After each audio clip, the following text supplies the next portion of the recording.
Sam, thanks so much for joining us on the Founders and Builders podcast. We're here at Slush, November 2025. Awesome to be here. So tell us about what brought you to Slush, why you're so excited. You've raised a bunch of money for the company, I think pre-seed. I'd love to learn first and foremost, what are you working on? Yeah. So Solu is the name of the company. Solu prevents epidemics with genomics. We built a software tool that's easier and faster to use than anything else. So it analyzes bacterial or fungal genomes for hospitals currently.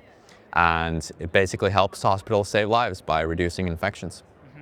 But that wasn't your background. Before we started recording, you told me you were pure computer science. Then you went to a talk that really inspired you to quit your basically medical degree. Take us back to that moment. Yeah, sure. So like mentioned, I'm a computer scientist by background originally. My dream was to become a doctor. So I went to medical school in University of Helsinki and kind of enjoyed it. But at the same time, I stumbled onto this event about antibiotic resistance and epidemics in the future. And then what ended up happening is I just cold called one of the professors at the panel the day after, and then he answered, and we had a very nice conversation, invited me to talk a little bit more, and that was kind of the origin story of Solu as well. So I realized that this is going to have this massive impact on society as a economical and societal impact, and antibiotic resistance, and we've all lived through COVID and the pandemic now, so the impact, everybody understands that. And then realized that genomics was this new up and coming method to understand infections and really the bugs that cause the infections and what's kind of under the hood, what are the genes, is there antibiotic resistance, is there virulence, how similar are the bugs and so forth. And that's kind of the origin. For someone that's not from the kind of genomics background, could you explain it like I'm 5, let's say? What are the building blocks I need to understand the basics of genomics? Yeah, sure. So basically, if you're thinking about it in terms of, you could have an analogy of a car, let's say. So current tools are looking at what color is the car? Does it have windows? How many wheels does it have? Are the wheels okay? So that's the current lab tools. But now that genomics is getting much cheaper, the amount of data is growing about 40% a year. So it's doubling every 2 years, which is a massive growth. And genomics allows not to just look at the color or the outside of the car, but we can kind of pop the hood up and see what's actually in the engine, what actually makes the car run. What are the genes that actually make up the bacteria or the fungi? So that's the kind of backbone of why genomics is a good tool to understand the infections. And the cell in your example is the car? Yes, yeah, okay. That's right. Okay, so I'd love to go back to that moment where you thought, is it worth not throwing away, but deciding not to pursue an 7 or 8 year, 6 year in Finland, yeah. 6 year in Finland. What was the first version of the problem you set out to solve? What did that look like? Yeah, good question. So we've actually pivoted slightly from the original solution that we were working on. So we wanted to build a diagnostics company initially. But then we realized that to actually build a diagnostics company, it's a huge process to actually take the product out to the market. And I think we wanted to build something that we could have customers very soon as well, and try to make something very useful. But of course, include something very scientific and very valid to use. I think this is typical of any heavily research-based company, right? It's you need to be sure that the science works and you're building a company at the same time, which are two very different.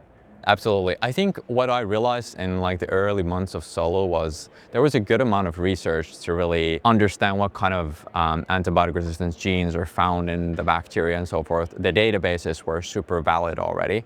And for example, when you're doing a research study in genomics, you actually have to upload the data to a public database. Oh, interesting. So the data is actually very usable already. And because of that, starting a company in the area was actually quite easy to get started. So of course for us it was super important to high scientific validity, because ultimately we're dealing with epidemiology, which is a very serious issue. The study of the spread of disease. Exactly. So we wanted to build something that could actually reach customers quite soon, or as soon as possible. It did take us like 1.5 years to actually build the first version of the product, but we actually built it together with Stanford and the CDC, so they were our first users. You build it with Stanford and the CDC. I mean, that's incredible. That's like landing, OpenAI as one of your first customers. That's hat tip to you for that. But you've expanded since to multiple countries. I think when we sat down, you said we're in 11 countries now. How many users have you got? What does that user profile look like? Yeah. So it varies quite a bit. So our ideal customer profile is a hospital epidemiologist who is having maybe a struggle with the bioinformatics. It takes them a long time. So it's usually like they might take 2 weeks to get to the results. With our platform, it takes about 3 to 5 minutes. It's a huge productivity boost. So that's one use case where we're really focusing, but we're also noticing these different verticals where the product could be used. So we're realizing that this could actually become a very big company at some point.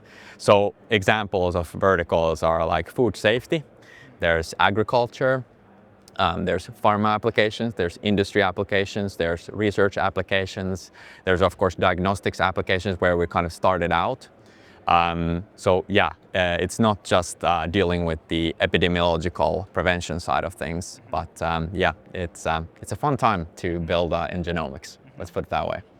And you're on stage with Dan at Enveda tomorrow. Yeah. What's the topic of the talk? If you could summarize that in a couple of sentences. Yeah, so it's basically like how to execute super fast in biotech. So I think we both have some of our stories. And Dan and Enveda are a very different company than from us. So they're doing like drug development properly. We're doing like very strict software tool for a hospital case or a bioinformatician for at the moment. So that's one. And I think another thing that we're thinking about is like, why isn't there a $1 trillion company in biotech at the moment? It's difficult to push drugs out to the market. I think the average time is like 12 years or so, and it requires, I think, what is it, 3 to 4 billion per drug that it's needed. It's a massive amount of money. And of course, for example, in our space, which is more antibiotics, there hasn't been many new antibiotics being developed over the last year because the ROI isn't necessarily there. So that's a pretty big problem, considering that antibiotics is kind of the backbone of the modern medical system. So if you're going to a surgery, like I recently broke my wrist and I got some antibiotics just in case that there is no also infection. So that's super important that we have working antibiotics in the future as well. If the current version of Solu is as successful as you could imagine, what impact does that have? Solu would have prevented a COVID-like pandemic from happening. Of course, it's super difficult to measure that since it's a case where that hasn't happened. But ultimately, I think there's been research where there's like a 27% likelihood of another pandemic in that. Was it like in the next 20 or 10 years or something like this, which is alarming. So we really hope at Solu we can make a big dent on it. And we're already seeing it. We have paying customers who really love using the product, which is fantastic. And they're using the product for the prevention of these infections in their facilities. Final question from me, Sam. I'd love to wind the clock back to that moment that you had where you watched the talk and had that moment of inspiration. Yeah. And this is mainly targeted to those early stage, maybe first time founders that are just raising their round, just building the product and getting their first set of customers.